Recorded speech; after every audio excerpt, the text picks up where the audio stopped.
He found his own grave at night.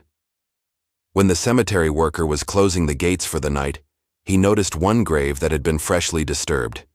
He found it strange because he knew every single grave in that cemetery like the back of his hand. And besides, it had been a very, very long time since anyone had been buried there. As he walked closer to investigate, he noticed that the name on the stone was his own. He found that even stranger because he was still very much alive. Confused and a little scared, he leaned in closer to try and figure out what was going on, when suddenly the soil began to move. He screamed and stumbled back as a pale hand burst through the dirt.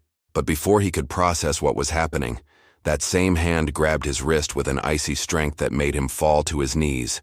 He tried to pull away, but it was no use. The dead had a tight grip on him.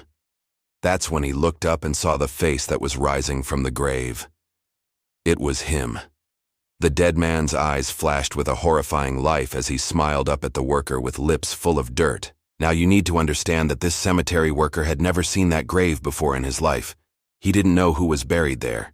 And honestly, he didn't want to find out. But something about the dead man's smile made him feel like he had to know.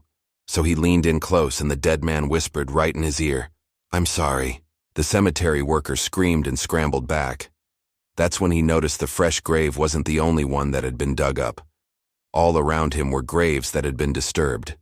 And as the other bodies began to rise from their graves, he realized what had happened. This cemetery was nothing more than a mass grave, and whatever ritual had brought these people back from the dead wasn't over yet. As more and more corpses clawed their way out of their graves,